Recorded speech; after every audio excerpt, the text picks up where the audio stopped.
Manmeet from Gurgaon. Pranam Acharya-ji. Acharya-ji, allow me to apologize for the abrupt question last time. I was a little afraid of writing another question. However, I do wish to write. Please talk about it, as I am an avid listener, on what you consider shall be good for me. Here is my question. I think I am very possessive with things, and I see myself rooted in habit. I procrastinate real work by thinking that the real happens on its own. I do give it opportunity, like reading, working in a good environment, in a good culture. I like my work, which is customer service for a travel community. However, I am wary of live people. I like to remain aloof, uninvolved. It's good for some reasons and a bad excuse for many others. And right now, I feel I maybe stand too much trapped in habits than I actually realize. Maybe I'm just imagining my moments of freedom and aloneness. After a long wait, I've received the book by Gurdjieff, All and Everything, which I wish to start soon.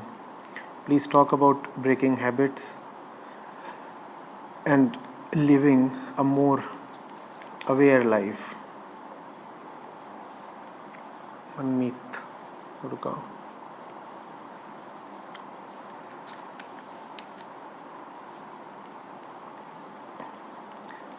Manmeet, habits will remain.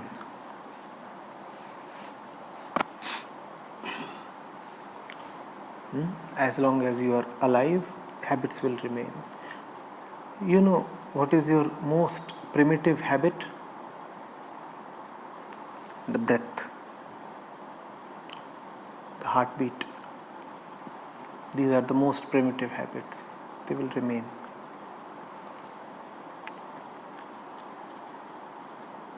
Why did Prakriti give habits to us? It gave habits so that certain things can happen without thought. It is for the sake of efficiency. Habits in Prakriti are a time-saving measure. There are so many things that you do out of habit. If you do not do them out of habit, you will have to think over them, and that will waste your time. That is the logic of Prakriti. Prakriti says, because these things have to be anyway done, why mull over them? Why keep pondering? Why involve decision making where there can be only one decision? So Prakriti has given you habits. She has given you habits so that you continue physically. But do look at the rationale of habits again. Where there can be only one good decision, why spend time in taking decision? Let the decision be automatic. This automaticity is called habit. Do you see how the argument is shaping up? I repeat. Where there can be only one right decision, why think of the alternatives? That is habit. Be habituated. Habits are good if you know what that one right decision is. Then habits are what you call as thoughtlessness or transcending thought or nirvikalpata, choicelessness. Be fully habituated. If you do not have habit, what do you have? You have choice, right?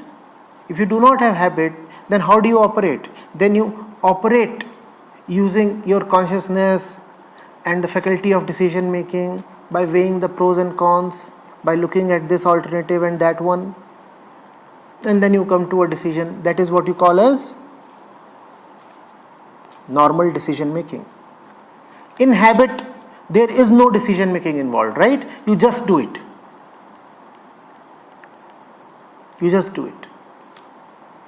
So habit is not the problem. The problem is that we are habituated for the wrong things. Habits should be where there is really only one right decision possible. In all those matters, be fully habituated. In fact, if you are not habituated in those matters, then it's a problem. Because you will create alternatives for yourself where there must be no alternatives. You will start thinking of things that should not be thought of. Those routes, those ways will open up in front of you that lead only to misery and hell. Be habituated towards the truth. Be habituated towards freedom. Be habituated towards keeping it simple and straight. Let these be your habits. Are you getting it? You have talked of procrastination. It's a wonderful thing. Procrastinate all that which is nonsensical. Why am I saying you procrastinate it? Why don't I say that you kill it? Because you cannot kill it. As long as the last cell in your body is alive, you cannot totally kill the tendency to procrastinate.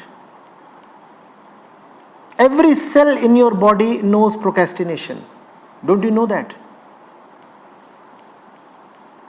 Every cell in the body fully well knows procrastination. If it does not know procrastination, you will not stay alive. You will not stay alive.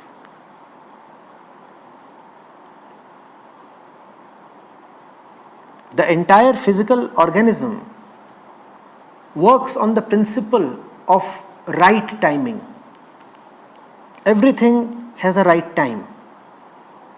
So you have to wait for the right time. What else is that? Even if there is an urge to do something right now, you suspend it for the future. In some sense, that is procrastination. That is ingrained in the body. So use your tendency to procrastinate. Don't take it as an evil burden. It is useful, provided you know how to use it. Procrastinate the nonsense. The body too does that. It procrastinates all the nonsense. But in the lexicon of the body, what is nonsense? That which is a physical threat. Only that is taken as nonsense. Because the body is physical. What is nonsensical in the language of the body? That which is a physical threat. You are a bit beyond the body. You are consciousness. Consciousness with an unfinished agenda. So in your parlance, what is nonsensical? That which deviates you from your real agenda. What is your real agenda?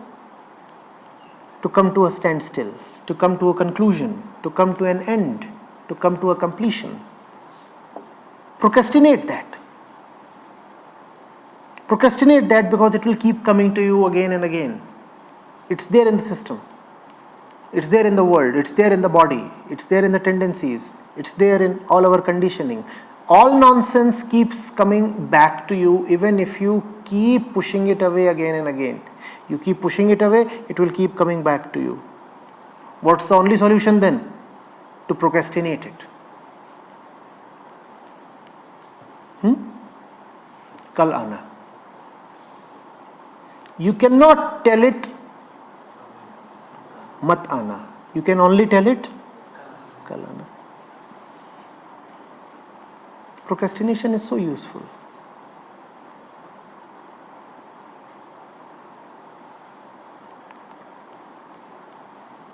You have to learn to deal with yourself. Spirituality is the art of cheating the ego. Unless you know how to cheat yourself, how can you be spiritual? If you try to be honest with the ego, you will never be able to deal with the ego. The ego has to be deceived. You tell the ego, mat aana, you are being honest, but you are being stupid. You tell it, kal aana, you are being dishonest, but this will be effective.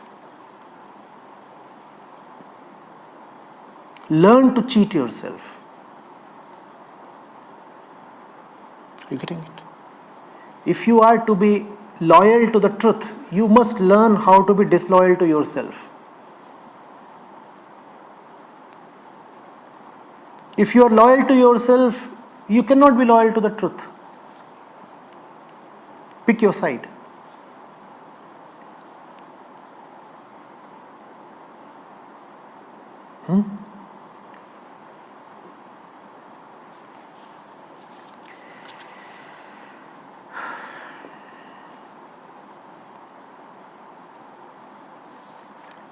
How to break habits? By consciously developing useful habits.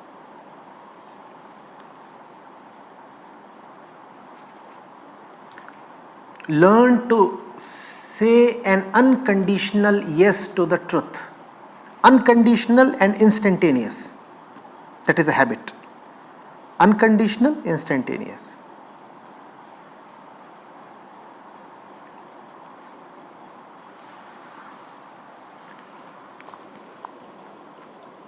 It has happened.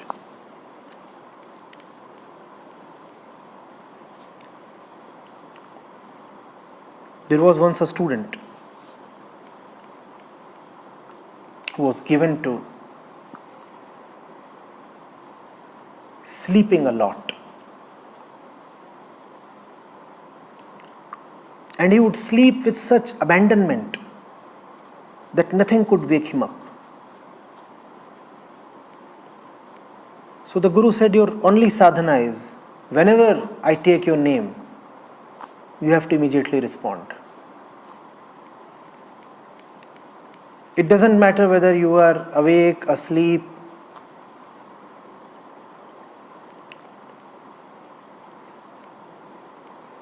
conscious or in coma. If I take your name, you have to immediately respond. That is your only sadhana. It is said the student took many years to master this one. But there did come a point when in the middle of the night the Guru would say, son, and the fellow would be in deep sleep yet deeply aware, and he would immediately get up and say, yes, master. That was the only practice that was given to him, and he mastered it and succeeded. And then the Guru probably started having fun. He would whisper from a distance, son. And this fellow would be so alert, he would get up and say, yes, master. Done. You are free. You are free of yourself now.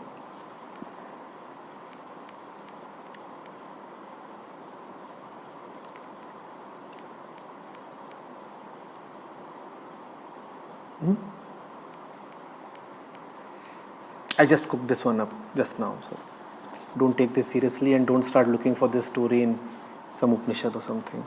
It's just that if I say I cooked it up, it becomes a little casual for you. So I narrate it as if it is coming from some scriptural source. It is not. Most of what I say is not coming from any scriptural source.